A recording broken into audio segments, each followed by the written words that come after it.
Bonjour à tous, soyez les bienvenus si vous nous rejoignez sur LCI. À la une de ce samedi, la ville de New York qui est en état d'alerte. 250 000 personnes vont être évacuées dans les heures qui viennent. L'ouragan Irene, qui s'est malgré tout affaibli hier, devrait frapper la ville la plus peuplée des États-Unis ce dimanche. Les autorités multiplient les appels à la prudence 6 ans après le passage meurtrier de l'ouragan Katrina. Un ouragan qui a précipité le retour de Dominique Strauss-Kahn à Washington. Un départ en avion hier soir pour la capitale fédérale où il doit rencontrer ses ex-collègues du FMI la semaine prochaine. Un DSK qui fait beaucoup parler à La Rochelle où se tient les universités d'été du PS. Et puis aux mondiaux de judo à Paris, Teddy Riner qui fait son entrée aujourd'hui sur les tatamis parisiens. Le champion du monde et d'Europe en titre est une nouvelle fois le favori dans la catégorie reine des plus de 100 kg. Hier, la France a empoché 2 nouvelles médailles d'or. Mais d'abord, direction la Libye, car on apprend ce matin qu'un convoi de 6 Mercedes blindés est passé hier en Algérie. Il pourrait transporter de hauts responsables libyens, voire même le dirigeant en fuite, Mouammar Kadhafi. C'est une agence égyptienne qui l'annonce. Vincent Roux, vous êtes notre envoyé spécial. Est-ce que cette hypothèse vous paraît crédible ? Alors c'est une agence égyptienne effectivement qui le dit et elle se fonde sur une source rebelle. Alors cette hypothèse, en fait on l'entend depuis une semaine. Avant-hier, un haut responsable du CNT me confiait que lui ne pensait pas que Kadhafi pouvait se trouver près de Bab el-Azizia, son ancienne place forte, ou bien dans le quartier de ses fidèles à Abu Slim, mais qu'il aurait depuis longtemps passé la frontière tunisienne pour aller effectivement en Algérie. Si c'est le cas, effectivement, si ça a été le cas hier, c'était -1 parce qu'il n'y a pas 36 façons de passer par l'Algérie, via la Tunisie en tous les cas. Vous pouvez passer par le poste frontière de Daïba qui est sous le contrôle des rebelles depuis maintenant une semaine, ou bien vous pouvez passer jusqu'à hier par le poste frontière de Ras Lanouf. Le problème c'est que Ras Lanouf maintenant est tombé. Certes, il y a encore entre Ras Lanouf et Tripoli des combats entre rebelles et forces loyales à Kadhafi, mais désormais le poste frontière de Ras Lanouf n'est plus aux mains des forces loyales à Kadhafi. Donc il faut prendre ces informations pour ce qu'elles sont, c'est-à-dire souvent des opinions, souvent des thèses, mais pour l'instant on attend la confirmation de la rébellion et la rébellion a tout intérêt à montrer, à donner des preuves parce que c'est ça qui permettra de faire basculer la situation, car encore aujourd'hui, notamment autour de Ben Jawad, il y a des forces loyales à Kadhafi qui continuent de se battre, et le fait que Kadhafi n'ait pas été vu mort ou n'ait pas été vu capturé continue à galvaniser ses troupes. Vincent Roux, en duplex de Tripoli. Et puis sachez qu'en Algérie, justement, 18 personnes ont été tuées hier soir dans un attentat suicide. L'explosion a eu lieu à l'entrée de l'académie interarmée de Tcherchel. C'est à 100 km à l'ouest d'Alger. Les victimes sont principalement des militaires. La ville de New York en état d'alerte. 250 000 personnes vont être évacuées dans les heures qui viennent avant le passage de l'ouragan Irene. C'est du jamais vu pour la ville la plus peuplée des États-Unis. Le trafic des métros, des bus sera stoppé dès aujourd'hui. Les avions seront également très perturbés. Près de 8000 vols ont d'ailleurs été annulés par les compagnies américaines ce week-end. Magali Lacroze. D'heure en heure, Irene avance. Et dans ce vent qui soulève ses vagues, elle dessine son approche. Avant de partir, certains habitants ont pris soin de lui laisser un mot amer sur les planches qui barricadent leur maison. Depuis hier, la côte est des États-Unis a sonné son état d'urgence. Nous imposons un ordre d'évacuation obligatoire. Nous ne le ferions pas si nous ne pensions pas que cette tempête peut être très grave. Barack Obama a même écourté ses vacances pour demander aux Américains de ne pas prendre la menace à la légère. Vous devez vous tenir prêt, surtout n'attendez pas. On espère que tout ira bien, mais on doit s'attendre au pire.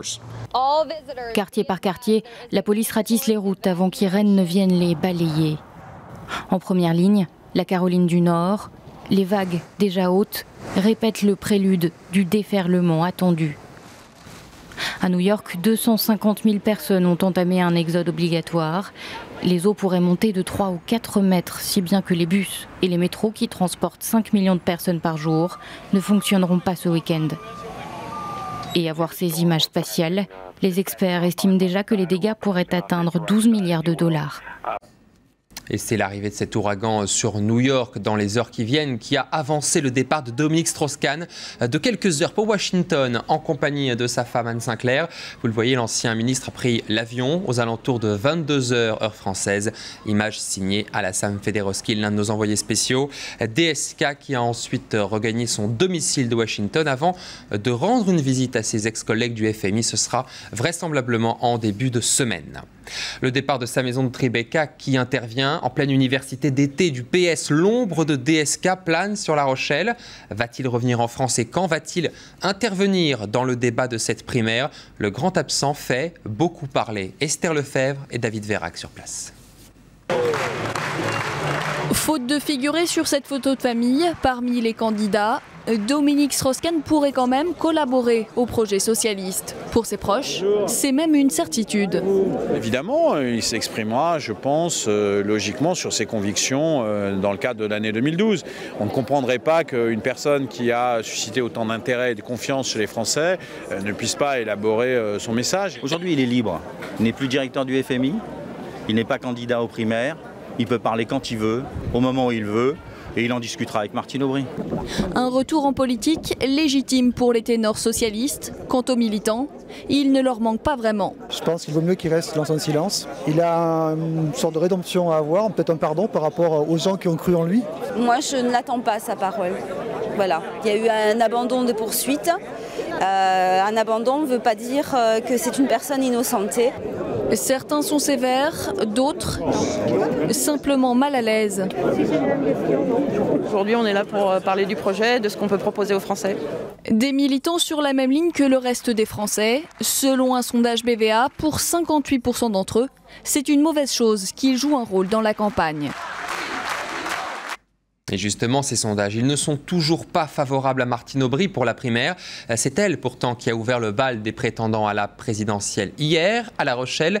Discours axé sur le grand thème du moment, l'économie et le plan d'austérité.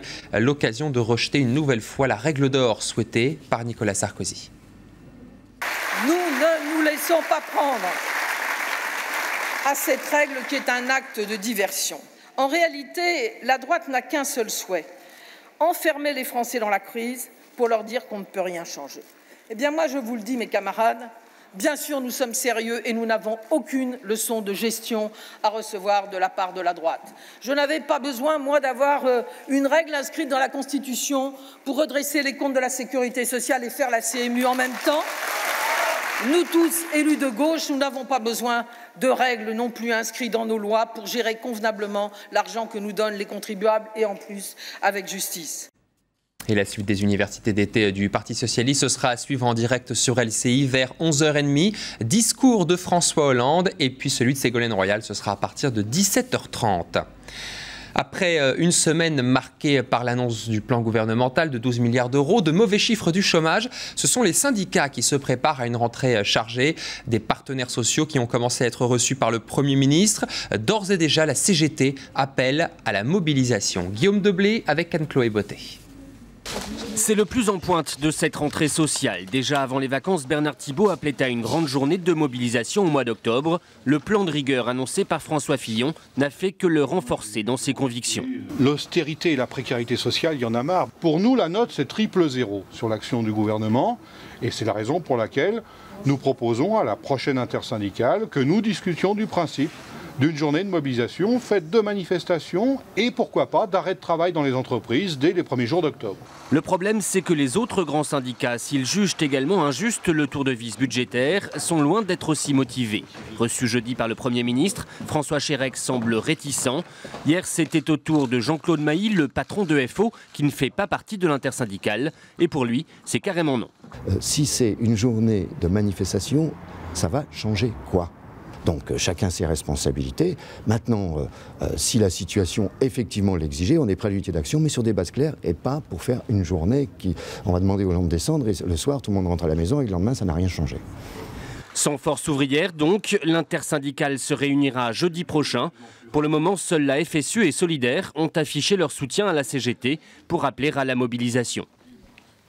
Et le Le patronat a également été reçu à Matignon hier. Laurence Parisot a jugé favorablement le plan de rigueur qui a été annoncé cette semaine par le gouvernement, malgré de nouvelles charges pour les entreprises. La patronne du MEDEF qui s'est surtout prononcée pour cette fameuse règle d'or qui limite les déficits publics. On va passer au sport et avant l'entrée de Teddy Riner tout à l'heure au mondial de judo, ce sont les judokates qui continuent de briller. 2 nouvelles médailles d'or hier, Lucie Descosses et Audrey Cheméo. Elles ont enflammé le Palais Omnisport de Paris-Bercy. Camille Chignac. 2 Marseillaises pour 2 visages. L'un affiche un sourire, l'autre laisse couler ses larmes. Mais leur point commun, c'est l'or autour du cou. Hier, en finale des moins de 78 kg, Audrey Cheméo affrontait la numéro 1 mondiale, la japonaise Akari Ogata. Avec ce geste, la jeune Française réalise une entrée remarquée sur la scène du judo international. Une victoire sur ippon devant son public, elle ne pouvait pas rêver mieux pour un premier titre mondial. Durant toute la journée, j'ai rien lâché. Il y avait le peuple français, Bercy, qui criait mon nom et ça m'a donné que la pêche d'aller décrocher un médaille d'or, quoi. Quelques minutes auparavant, l'exemple a été donné par une combattante expérimentée, Lucie Descosses. Dans la catégorie des moins de 70 kg, elle remportait son 3e titre mondial, un sacre qui est presque déjà loin pour la Guyanaise. Je pense beaucoup au jeu et donc plus que d'avoir 3 titres mondiaux, j'aimerais bien avoir le titre olympique. En 2 jours, 3 médailles d'or chez les judokas françaises. Aujourd'hui, c'est l'entrée en lice de Teddy Riner qui aura un objectif supplémentaire, prouver que le judo français se porte aussi bien chez les hommes. Et une dernière image de sport avec du rugby. Et c'est le Stade français qui est le premier leader du top 14. Les Parisiens ont largement dominé hier soir le promu Bègles Bordeaux 41-20, 5 essais à la clé. Autre résultat à noter dans cette première journée de championnat, les défaites de Toulouse et de Montpellier. Voilà pour l'essentiel dans un instant sur LCI. Un nouveau journal avec Rebecca Fitoussi. Ce sera juste après la météo de Véronique Touillet. Très bonne journée.